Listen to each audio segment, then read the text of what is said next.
Well, welcome to today's event, a Lunch and Learn webinar for the Food Waste Action Network, a year in review. Today, we'll be talking with leaders from across the food waste space about trends they've observed over the past year, as well as their vision and hopes for 2022 and beyond. I'm seeing quite a few familiar faces in the room today, as well as a few new ones. So welcome everyone, and thank you for being here. And with that, I'm very excited to welcome our incredible moderator for today's event, Yvette Cabrera. Yvette is the Director of Food Waste at the Natural Resources Defense Council, or NRDC. Yvette focuses on building a better food system for people, the climate, and the environment. She oversees engagement on federal and state food waste policy and cutting-edge research on food waste. She also manages the Food Matters project, through which NRDC partners with cities to achieve meaningful reductions in the food waste space through policies and programs. Thank you so much for being here today, Yvette, and can't wait to learn more from you. Thanks so much, Lily, and hi, everybody. It's really great to be here today. Before I introduce our other speakers, I'd love to spend a little time sharing some highlights from 2021 so that we can focus the majority of our discussion on plans, strategy, and hopes and dreams for 2022. All right, here we go. So momentum at the federal level around food waste reduction has been building for years, and 2021 was an especially exciting year. In April 2021, NRDC, along with a coalition of partners including Harvard Food Law and Policy Clinic, ReFED, and the World Wildlife Fund, released the U.S. Food Loss and Waste Action Plan, which outlines the federal leadership needed to achieve our national food waste reduction goal. And we garnered a lot of support for the plan from partners, many of whom might be on this call. And if you are, thank you. If you haven't signed on already, there's still an opportunity to sign on at the website, which I can share in the chat in a bit. And since then, we've seen some of these policy priorities be taken up by policymakers, which I'll cover in just a bit. We also saw the federal government recognize food waste as a climate solution in the US Methane Emissions Reduction Action Plan, in which reducing food waste in landfills, which is the #1 component in our landfills, is listed as a top solution to reducing methane emissions. And late last year, the EPA also released a pivotal report on the impacts of wasted food. The most staggering finding being that each year, US food loss and waste from farm to kitchen alone embodies the same greenhouse gas emissions as 42 coal-fired power plants. Also in 2021, there were significant investments in food waste reduction, like the $70 million per year authorized in the Bipartisan Infrastructure Act, which will support municipal recycling education and improvements to local waste management systems. The National Science Foundation also invested $15 million in the Multi-Scale Recipes Project, which is a network of researchers, institutions, and organizations, including NRDC, working across the food system to advance the science needed to make our wasteful food system more sustainable, equitable, and resilient. And USDA also granted $2 million to 24 local governments for community compost and food waste reduction projects. And some of the cities that NRDC works with directly were recipients of the grant, including the city of Philadelphia, Pittsburgh, Cincinnati, and Madison. And with support from nonprofit and private sector stakeholders across the US, the federal government is showing the leadership we need through the introduction of multiple bills that will fundamentally change the tide of food waste in the US. Here are a few examples on this slide. The Zero Food Waste Act and the Compost Act, introduced in tandem, would help support the expansion of food waste reduction and management across the country. The Fresh Produce Procurement Reform Act would create a USDA program to contract with farmers and other food providers to donate fresh produce for food rescue organizations. The School Food Recovery Act would create a new program at USDA that would provide grants to schools to work on food waste reduction projects. The Food Donation Improvement Act would make donating safe food easier for businesses and organizations. And last but not least, the Food Date Labeling Act would end consumer confusion around food date labeling and boost the consumption and donation of safe surplus food. And this action on behalf of the federal government shows nonprofit organizations like ours, like NRDC, businesses and local governments that there's widespread support for our work. And it unlocks the critical political, financial, and technical support we need to be successful. We're also seeing a ton of exciting activity at the state level. Many states are in various stages of enacting legislation that helps address food waste reduction. For example, last year, Maryland became the 9th state to enact requirements to divert food waste from landfill. The law, which takes effect in January 2023, will boost both surplus food rescue and food scrap composting by requiring commercial generators of large amounts of food waste to prevent food from going to waste, donate to food rescue organizations, and ensure recycling for any remaining food scraps. And initial data from states that have passed similar bills are showing us that these bills not only boost food scrap recycling, but they also result in associated increases in food waste prevention and donation. In California and New York, already enacted legislation took effect in January. California's SB 1383 establishes goals for reducing the amount of food waste sent to landfills as part of the state's methane reduction plans and requires every jurisdiction to enact strategies to meet the state target of reducing organic waste disposal by 75% by 2025. And the law also sets a target of rescuing at least 20% of currently disposed surplus food by 2025. And in New York State, the New York State Food Donation and Food Scrap Recycling Law requires businesses and institutions generating an annual average of at least 2 tons of wasted food per week to donate excess surplus food and to recycle all remaining food scraps through compost or anaerobic digestion, et cetera.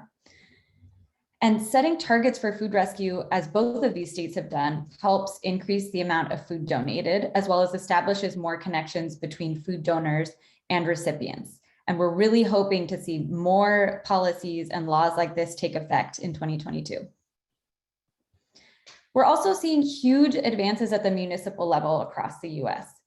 On this slide, you'll see a snapshot of some of the activity and metrics NRDC has been collecting through our Food Matters project, through which we partner with municipal governments in the US to help them develop and implement policies around food waste reduction.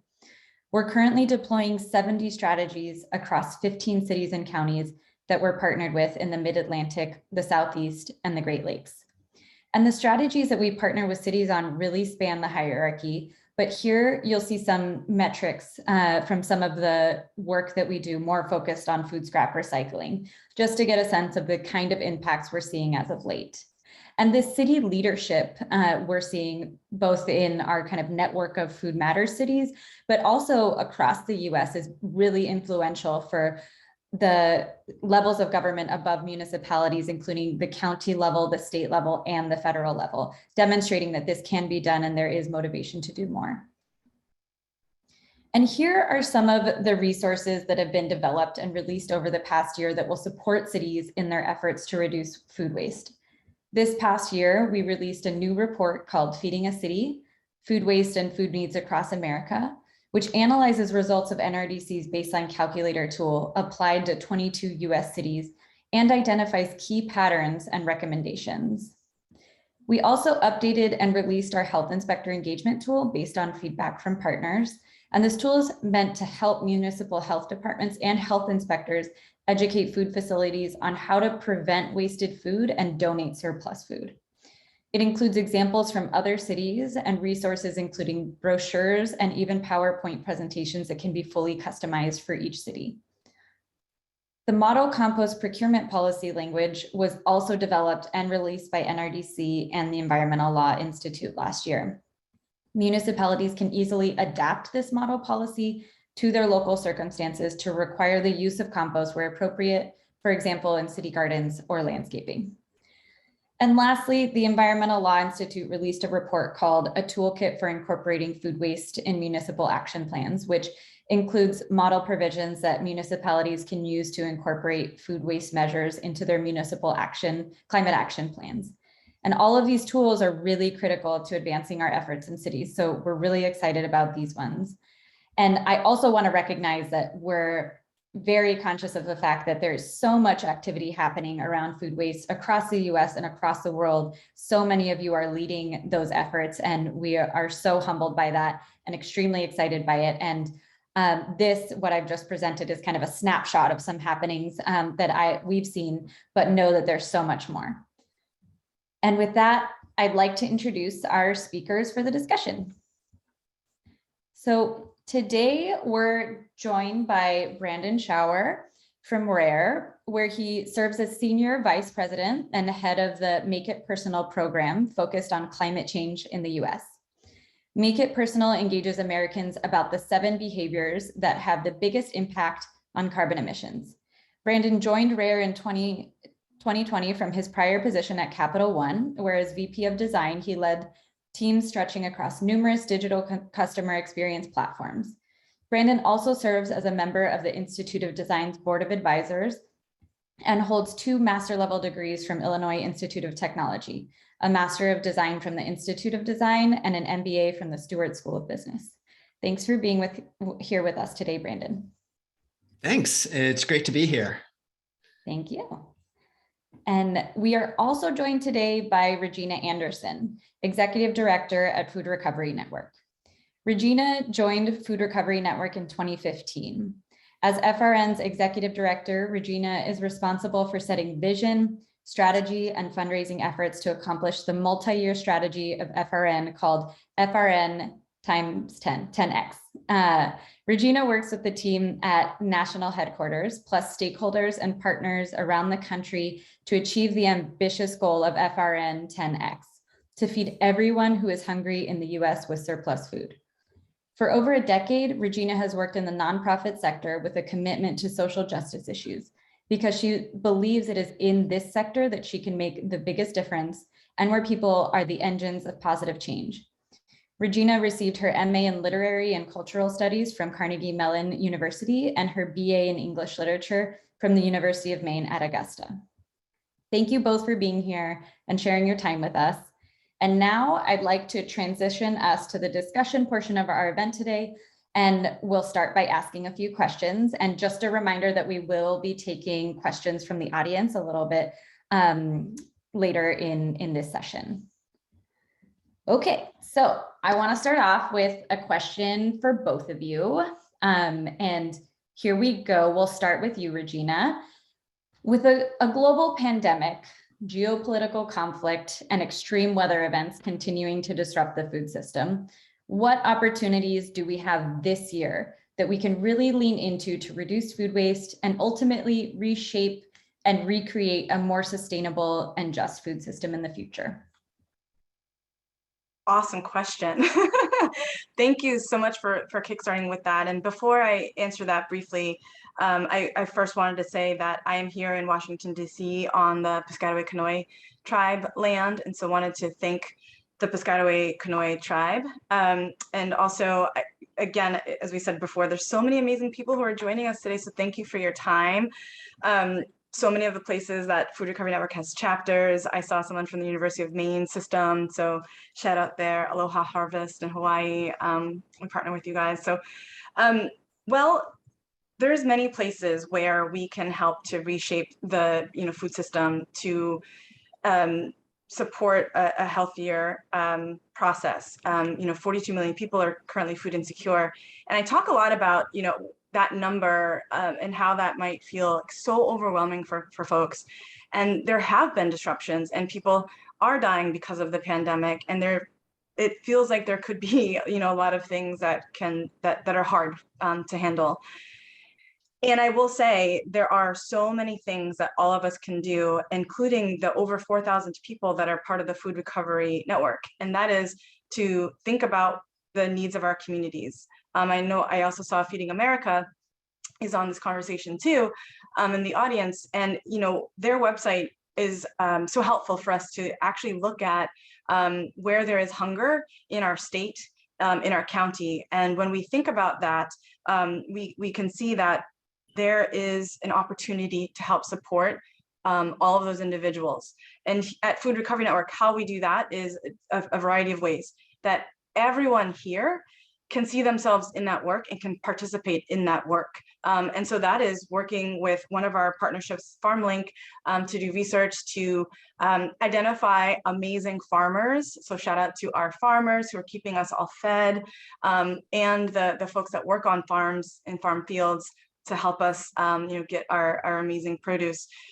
We can do research to find out where there are farmers that might have surplus food. And we can get into the many reasons why there's surplus food, but there's a lot of food in every corner of the United States. And when we work with farmers, we can get that precious food into communities. And with Food Recovery Network in particular, we've worked with other nonprofits that are on the front lines to feed our currently unhoused, domestic violence survivors, veterans, people with their children.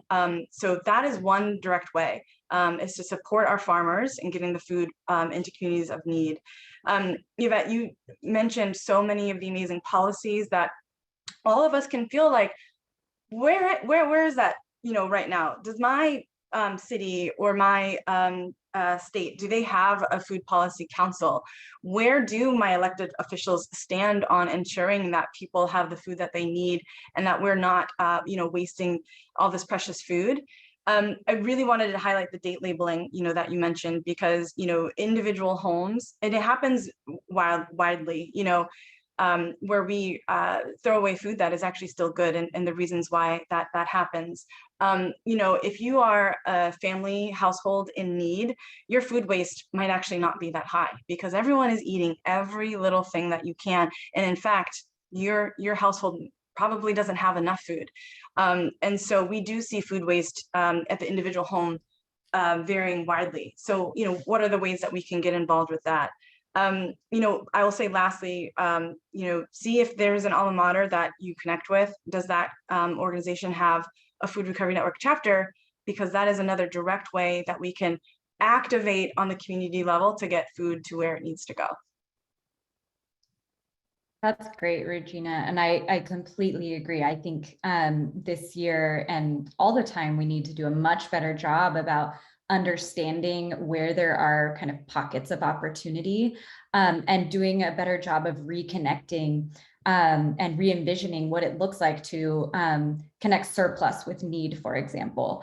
And also, to your point, I think consumers and people like all of us on this call have a huge role to play in these efforts. So I think it's really wonderful that you've acknowledged that. And Brandon, over to you. I'd love to hear from you what you see are some kind of big opportunities this year to reshape our food system.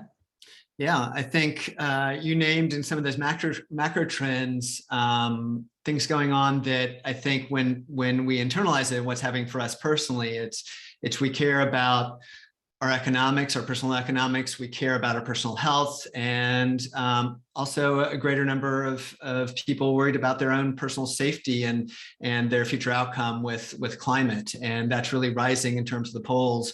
You can see it from like Yale's YPCCC program of more and more people are concerned, worried about climate change, even that it might personally harm them or those they love. And I think some of the great news is all the policy changes that you were outlining, all the program changes.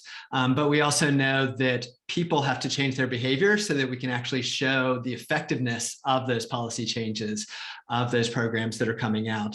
I think everyone joining the call has probably experienced that need to also help on the ground changes happening, that people are changing their behaviors, that we are seeing the reduction in food waste through behavior change. And that's really the lens I bring, coming from RARE, where we focus on applying behavior science to get the most out of these kinds of programs. We see really interesting things with food waste is one of the prime behaviors in cutting food waste that we can really work on with people.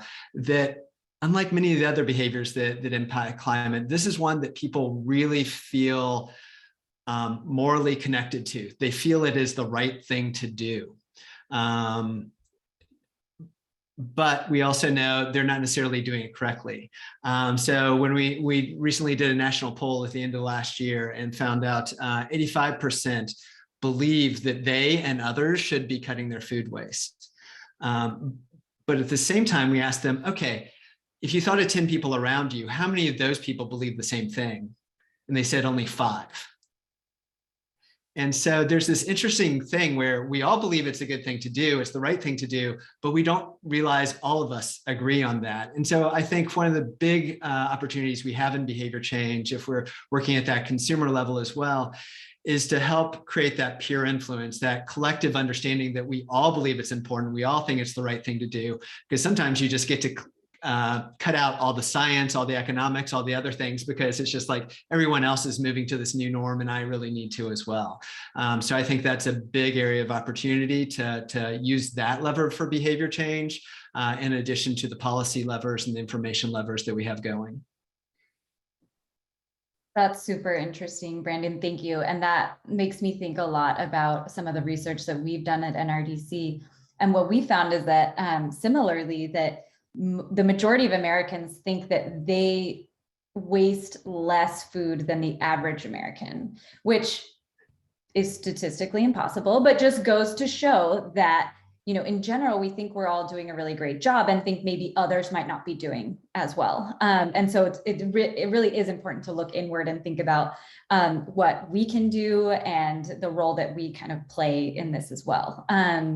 So on that note, Regina, I'd love to turn back to you, following up on this kind of policy piece and really what individuals can be doing and the actions that we can be taking. So there was a lot of momentum in 2021 around policy, as I just mentioned, and you alluded to as well, including the multiple bills that were introduced that have the potential to achieve significant food waste reduction, and also some of the kind of state level efforts around organic waste bans and other areas.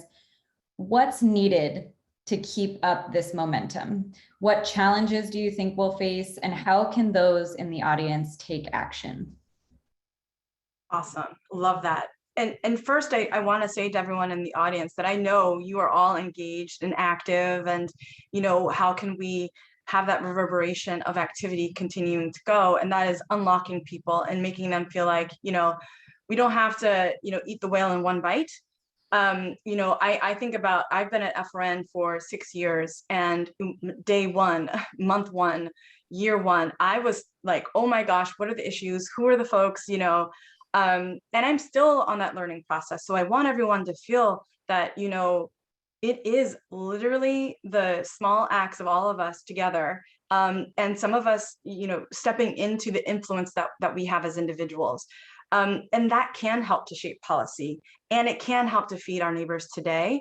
So there's that, you know, just making sure that we all know that we can do something about this. And so one of the things that I wanted to mention, because the policies that you talked about are amazing, and we need to check in to see, you know, where things land with those policies. But when we think about, okay, the date labeling, that is to ensure that we have a standard way of understanding if food is good or not. And then if we think about, for me as an individual, well, what does that mean about the food that's in my refrigerator? What does that mean about the food that's in my cupboard? You know, it's not a policy right yet that's going to let me know if that food is still consumable for myself or for my family. So getting to understand and connecting back with our own food so that we can feel empowered about whether or not something is still edible. Because, hey, if that yogurt is not good to eat, you're going to know. Take a little nibble, and you're going to know whether or not it's good to eat. If, you know, some of us see some stale bread and we're like, oh gosh, you know, we have to compost that. And other people are like, croutons, let's go. So really just getting back into our food. And that's why I wanted to thank, you know, the Piscataway Conoy and all of our amazing Indigenous neighbors and loved ones across the United States, around the globe, who have a wonderful connection with food that we can all kind of inspire towards that. The last thing that I want to mention is, you know, I have to channel the amazing Tony Hillary of Harlem Grown. If you don't know him, please get to know Harlem Grown. It is such an inspiring organization. But he reminds us that the #1 way people get the food that they deserve is they buy it. So we're not necessarily growing it ourselves. It's not being donated to us. We're not, you know, going off to a church and having those meals every single day. We buy it. And so when we think about the Fight for 15, another policy that people are, you know, striving for, Food Recovery Network is one of those organizations. We need to ensure that 42 million people are food insecure. They not only have so little resources right now that they cannot consistently buy their food. What else do we think that they cannot consistently have access to? Housing, health insurance, these human rights. And so if we can encourage, shame, embarrass, whatever it takes, organizations to rise up to this, it's not going to hurt your bottom line. And in fact, it's going to make it positive, I promise. And if I'm wrong, I will buy you coffee. But that's the challenge. So, getting up to that at least $15 minimum wage for those people who are working so hard to feed themselves and their families. That's really powerful, and I appreciate it. Brandon, similar to this note and what we were chatting about previously, we know nearly 40% of all food waste occurs at home. This is a large opportunity to educate consumers and reshape consumer environments to encourage food waste reduction behaviors. What successes have we had in reducing food waste at the consumer level amidst a global pandemic, and what's still needed to truly change consumers' behavior? Yeah, I think certainly during the pandemic, we've all been a little bit more conscious from being at home of like, what do we really consume and what are our habits around that? Like I said before, there's a great indication that people do want to engage. This is something they want to work in. They feel it's morally right. But the gaps are, okay, but what are really the strategies? How might I do it? And so I've been encouraged by programs like in relation to the Netflix movie Don't Look Up, that we worked with folks like Count Us In and Drawdown and Netflix to actually build out a site where you can go and learn about this. Cutting food waste is one of the behaviors, one of the steps you can actually take if you do want to look up, if you do want to pay attention to this. But what I love about this step is it actually tells you, hey, here are the ways you might actually go about cutting food waste, because it may not be what you think. It's not the most observable behavior sometimes of seeing someone else doing it well. And so to actually, clarify what are the strategies for doing so. And in this particular platform, making a commitment, making a pledge to do so is part of the tactics of creating that personal commitment, intrinsic and sometimes extrinsic, if you share it, that helps unlock that kind of behavior change. And I think we just need to find more ways of mainstreaming and more ways of creating that kind of peer influence with the right information of like, these are the most effective strategies for reducing at home. Thanks, Brandon. I love that. And I love thinking through innovative partnerships that are really going to advance these efforts, because it's really what we need. And I know that many of us on this call are looking up, so thank you. Okay, we only have a few more minutes before we're going to open this up to questions from the audience. So I want to get one last question in for the both of you. So looking ahead to this year and the pathway to 50% reduction of wasted food by the year 2030, what trends from 2021 do you think are here to stay? And what innovations do you predict will gain traction in 2022 and might have a large impact? Let's start with you, Regina. Excellent. And I just really quickly wanted to say thank you so much, Yvette, for your amazing moderation and contribution to the conversation. And Brandon, thank you. I had not met Brandon before this, so I'm super excited to now know you. So thank you both. Okay, so some trends. I want to shout out, organizations like Matriarch Foods that are working in the space of helping to create brand new products from either parts of food that have never really been thought to be consumed before, either culturally or otherwise. Some, like for us here in the United States, a seed, we might toss that away, but for other cultures, they might be like, no, that's the best part. So making new foods by using different parts of our produce. And Matriarch Foods does that, and Anne over there, she's just incredible. And there's a whole new maybe not new, look at me talk like again, with respect that is totally due. But there's an increasing market of, these really cool organizations, B Corp and, others that are paying living wages to create new products. I'm thinking about Regrained too, that's using spent grain to make, these energy bars. These are just, a few examples, but I think that is here to stay because, sometimes we think food, and again, for the most part, when food isn't consumed by us, and in 2019, we do know, thanks to ReFED, 35% of that food was not consumed. Most of the time, it does go into landfill where it's creating deleterious harm. We know that. And so these awesome companies are ensuring that what we think isn't consumable actually is, and we're ensuring that all that CO2 and greenhouse gas isn't, being created. I have to shout out FarmLink project, which was born during the pandemic, started by college students, just like Food Recovery Network was, to support farmers. We pay them a living wage to transport and harvest their food. I think that is here to stay because there's lots of reasons, global pandemic, who saw that coming, but lots of reasons why farmers have surplus food, and we need to pay them so that we can get that food to places where it needs to go. And so I love working with FarmLink, and I think that they're here to stay, and it's an awesome trend and a wonderful way to help heal our food system. Wonderful, Regina. Thank you so much. Brandon, would love to hear from you. Yeah, I think in terms of trends, well, first of all, what I love is that this is a community that does so much sharing and collaboration, and groups like ReFED that bring us together. This is a space in which the public we serve, everyone can benefit from the outcomes, which is so great. We do know from our polling that the highest income Americans are the ones who are most likely to engage in cutting food waste.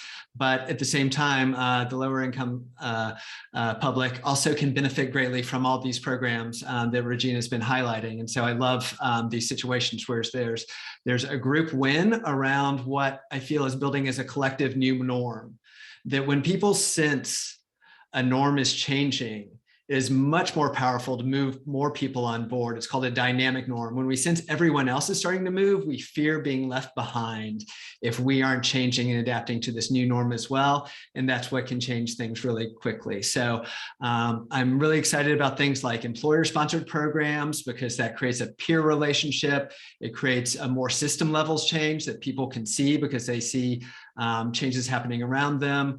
I love solutions, for example, on the insights engine from ReFED, like meal kits that are just obvious good solutions for people of all the ingredients are there that you need. There is none wasted, and you're learning a new way to cook at the same time. So there's so many great solutions out there, and I love creating that dynamic norm and us working collectively together to bring it about. I love that, Brandon. And I'll just say from my perspective and what we've been seeing in NRDC's work, one of the trends that I've really been seeing growing in 2021 and in previous years as well is this trend of leading by example. And we've seen many cities kind of step up that we're working with and actually start to assess their own operations. And when they implement solutions like food scrap collection, for example, or donation, looking at their own agencies and city-owned facilities first, like schools, like senior centers, for example. Because if we really want businesses and organizations to follow suit, we need to demonstrate that it's possible, and we need to demonstrate the impacts that could be potentially achieved, and that if we're all better together if we do it. And we saw this kind of reinforced at the end of last year. President Biden issued an executive order which mandates his agencies to lead by example and address sustainability and GHG reductions, many other things in their own agencies, one of those things being food waste reduction. So this is something that I think we've already seen. We've seen this momentum building, and I'm really hoping to see more of it in 2022. And with that, I would love to transition to questions from the audience. I can see them rolling through. Thank you all so much.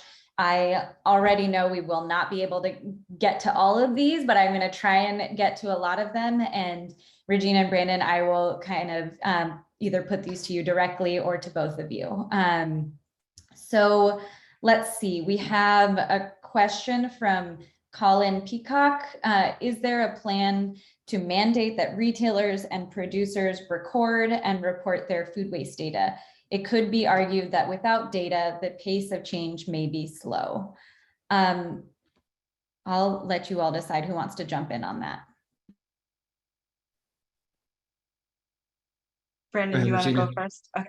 I was going to say, I can talk about this from a higher education lens. And again, you know, Yvette being over at the amazing NRDC, we actually, many years ago when NRDC was doing awesome project that helped all of us, you know, with data, 3 different cities, 3 different ways that there was surplus food and how to handle that.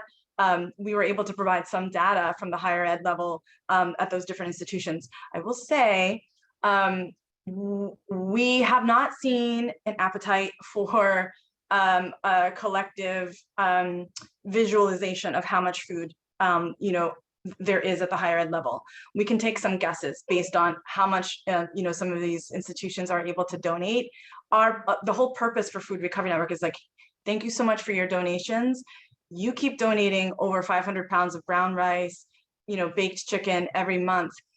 You know, hopefully we can have you reconcile that so we're not overproducing every single month. That is the goal. And with things like a $15, you know, living wage or minimum wage, you know, there's other ways that, again, people can get their food, even as we see these numbers reducing in what we're able to donate. But it is pretty murky. It's pretty opaque.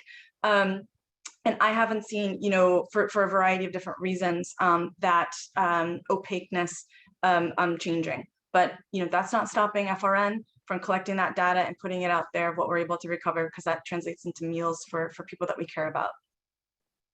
Yeah, I don't know that there's a referendum or mandate coming, probably not my area of expertise, but the trend I think of is more of the ESG and net zero work that's happening in corporate America and other spaces, and the need to publicly report on how you're doing. And so to what extent can that be used as a way to examine really what is the food waste happening in certain businesses, certainly those in the food chain, but also anywhere in corporate America, and how do we use that data to actually improve situations at that higher level of the system. Thanks so much, Brandon. I'm going to move on to the next question. I want to say sorry in advance for any mispronunciations of names. So we have a question from Noemi Sarabia Feria for Regina. What strategies has your organization worked to prioritize quality food donations, meaning those that are really high in nutrients versus only bread?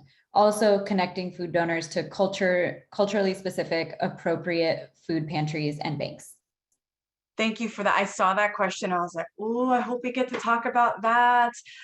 Beautiful question. I really appreciate that. Day one, when I started at FRN, that was something that many of the people in our network were really concerned about. And, you know, part of what we're fighting for when we think about equity is giving people that food sovereignty to have that culturally appropriate foods. And I will say a couple things on it. The first is, you know, our model, and I invite everyone, you know, to go to our website after this conversation to like learn more about our model, and I'm happy to talk about it at another time. But our students that are doing their recoveries on their higher ed campuses, and we work with, you know, corporations as well and events, but they package up the food and bring it to nonprofits in their communities. And I will say, you know, so they're building a relationship on how this food recovery is going to go. I will never forget one time, one of our partner agencies, so these are the nonprofits, said to our chapter, come on in, you know, into the, it wasn't a food pantry, but I'm forgetting what the mission was. Come with us And they brought the chapter into their walk-in freezer, and they had bagels upon bagels upon bagels. And they said to the chapter, we love you guys so much, but we really cannot take any more bagels. We don't use them that often. Not everybody here can eat them. And our students heard that loud and clear, and they actually located another place to go get healthier food. So there's that. So we try to support that whenever we can. The food choices, empty calories, things like that are affecting every single socioeconomic strata here in the country. The United States is a very obese country because the food options for all of us are causing higher rates of diabetes, obesity, things like that. So that's why we are working with farmers to get that fresh produce. Our partner agencies, two things that they always ask us about: access to more fresh produce, and can you help us with fundraising? And FRN is working to do both of those things. And then as we have more conversations around, as I was mentioning before, different kinds of food that really matter to the amazing people all across the country who are here, have different cultural backgrounds. We are working to support that as much as we can, including, I have to give a shout out to my board president, Prateet Spencer, who started IO Foods, which is bringing West African foods into the homes of all of us, so we can learn more about their ingredients. So there's other ways that people are able to explore. I could literally go on and on and on, but thank you for that question. Yeah, thanks so much. Such an important thing to be talking about in the food rescue space, so thank you. Okay, Brandon, this one's for you. Question is from Vincent Gasasira. So developed countries have more food waste than developing countries, while developing countries still struggle to achieve food security, and food waste isn't really considered. And so the reality is that those who have access to enough nutritious food waste a lot of it. So what would you advise in this case? How would you approach this? Yeah, it is true. Developed nations and then higher income groups within those nations are most likely the ones wasting food. And so, first of all, there's appropriate targeting. Don't target those who aren't wasting food with messaging and intervention programs. We're not asking them to do that work. We're asking those who are responsible for creating the emissions related to food waste to actually do the work. There's great benefit for those people in that save money, live healthier, all those great things. But also we have to think for the benefit of those who aren't in that group. But overall, when we look at developed nations, I'll throw in a link here and look at household level actions. Food waste is actually one of the bigger ones that we can look at across those. Project Drawdown has done the work to figure out, okay, not just at a systems level, but more at that household and consumer level, what kind of impact can it have if we change behaviors? And it's actually quite sizable in terms of the amount of drawdown that's possible through cutting food waste for those who can. So I think it's appropriate targeting to those where you can gain the most impact through that behavior change. Agreed. Definitely lasering in on where there is that opportunity. Okay, I have a question that I think would be great for both of you to address. So this is a question from Karen Lucan. Do you have examples of facilitating different food recovery groups to work cooperatively, share resources, and use the same apps? So this question is really about partnerships and how we kind of encourage that cooperation and collaboration. Yeah, I definitely could talk about this for a bit from the Food Recovery Network perspective. And I also just really quickly wanted to give a shout out to this amazing audience. I love the questions. I love the activity. I'm feeling so inspired by all of this. So we, within FRN 10X that we talked about earlier, powerful partnerships is part of how we do our work. And so we know that we are more effective and we're able to feed more people faster when we work in partnership. And so all of you, please get in touch, if we think, and I've seen so many great ideas coming through. One project I'll highlight, and thanks so much to the funders who supported this work, was in Atlanta. to help us do a gleaning project there. And we see that oftentimes when food is available to donate, it's often not necessarily where the people who are hungry are located. And so sometimes food that is available sort of gets recirculated around communities that are already, again, hunger is in all zip codes. But we need to think about ways to drive that food, like literally with the way FRN does it, drive that food into the communities that aren't getting those phone calls to say, hey, we have a pallet of cabbage, we have a whole truckload of tomatoes, we have some of this awesome spaghetti squash that is preservative free, and so we worked in collaboration with the mayor's office there and the EPA because they're on the ground to see where are the communities that once we have the amazing produce from Farmer Mike, where can we bring that food that is most need? And then we found out, once we got there was infrastructure issues that we had to support that community. They were already shouting out to get as many resources as they could. The mainstream culture just wasn't listening. So we worked to address some of those infrastructure issues so that they can, receive that food in the quantities that they know that their communities need it. And now we're trying to replicate that in Irvine. Working again with the Poor People's Campaign, we love them, and others. We created a host committee because again, and I said this to the awesome person, Tim in Colorado, we're not trying to show up and tell you how to do the work. You're already doing the work. We're here to support that, elevate it, do what we can to fill in, the spaces where there might be more need. So our host committee is a powerful partnership to tell us, where does this food need to go? Now, in terms of shared databases, I have a lot to say about that, but it's not necessarily maybe a shared database because some of them cost money, some of them don't, some of them are easier to use than others. But can we work together to take all that data and propriety? Nobody needs to own that data. Can we all just share it with ReFED so that we can have these amazing reports that tell us how we're moving on the needle?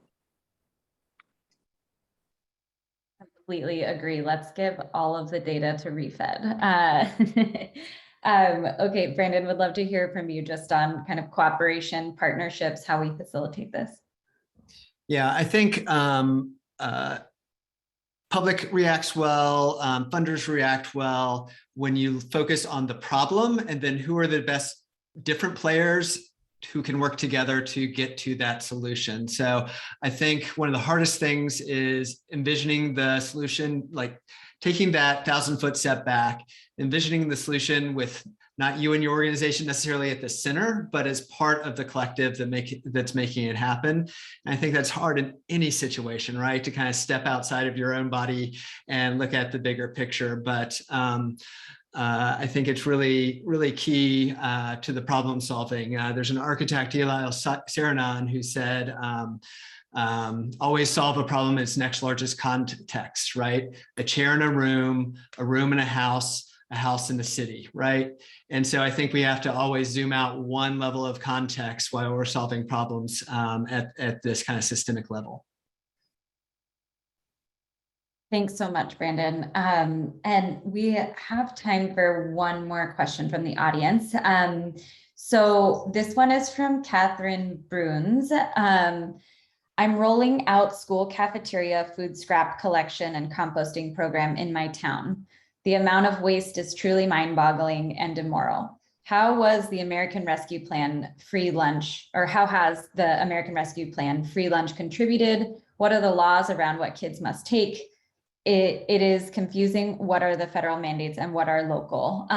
Who makes the decision? So I would love to take a stab at this one, and then Brandon and Regina, please hop in. I will just say it's working in schools is very hard. And I am not a school food expert either, so don't want to claim that. I don't know exactly how the American Rescue Plan's free lunch program has contributed to the problem, but I do know that schools can be hotspots for food waste. But that said, we do actually show in our recent report that I highlighted during the presentation that in terms of the kind of, if you look at the overall food waste generation of a city, schools, while they do generate a lot of food waste, aren't necessarily the biggest kind of generating sector, though they do have a big role to play and we need them on board to really make change. But I will say, I think that the kind of rules and regulations around what you can do in schools and the food that is served in schools is really dictated by many different levels of government. There are rules at the federal level that make it so that everyone needs to comply with this set of things. And then the states and cities also can set their own rules and regulations around certain things. So it is complex, and it's important to know kind of where your specific district lands within that. But there are resources out there that exist. I know I saw some folks from Harvard drop some resources into the chat. So I would definitely say check out some of those. And then I'll also just close with saying that I think, you know, obviously kids are going to be the future generation of change makers. And though completely difficult, addressing that behavior change now is going to be really critical to how we operate in the future. And Brandon or Regina, on that note, I'd love to hear if you have anything else to contribute. Of course I do. You know, when we think about the school lunch program, you know, forgive me if I'm wrong and I'm not in the chat, but it is, if that was part of the White House Conference on Food, Nutrition, Hunger, and the Health Act, you know, 50 years ago, that's when the school lunch program was started. So we'll see that, you know, there's a lot that can be improved upon. Things are wildly different now in the United States from when that conference was first convened, and we need to bring that conference back. And speaking of Harvard that Yvette just mentioned, you know, I was in touch with them, the Harvard Food Law and Policy Clinic, to you know, to see, are we going to have a reunion of that conference so that we can talk about these things. I think school lunches, again, echoing Yvette, it is difficult to get into schools for a variety of reasons. There are some subsidies around, you know, I think when we think about milk and, you know, who's getting paid, what is on the budget for any one school. I think this is a small moment for us to activate, and let's talk to the lunch folks, you know, at our public school to see, you know, how do you go about making decisions around your food? What resources do you need? It could be a very short conversation. I think you're going to learn a lot, and that can also get our minds, you know, thinking about ways that we can be involved and what solutions we can help proffer. Thank you. Okay, we have one last question from me. So this is for both of you. If people walk away from this panel with one learning or insight, what should that be? And Brandon, let's go to you. Yeah, I think for me, it's that we really need policy and behavior change to work together. We can't just use one lever. There are many levers that can help behavior change. It's policy, it's information, but it's also things like emotional appeal. We talked about like the cultural importance of food, right? It's also choice architecture, like is the easy decision in front of me? Is the easy thing to reduce food waste the default for me? And it's these kinds of levers, including peer influence that I talked a great deal about, that can really help make the change in concert with the policy change. Echo that. And when we think about that, the yes and, everyone can see themselves in the work, and, you know, let's not be so frozen by the work ahead of us. It is one small thing at a time. It is about the process, not perfection. I know I had to, you know, compost literally a cucumber, half a cucumber. I just didn't get to it in time, you know, but we have to forge on, and we know that if we envision it, if we set an intention around it and all the different ways that we learned today, we will make the food system work for all of us and ensure that 42 million people who don't have enough food, that number is going to be 0.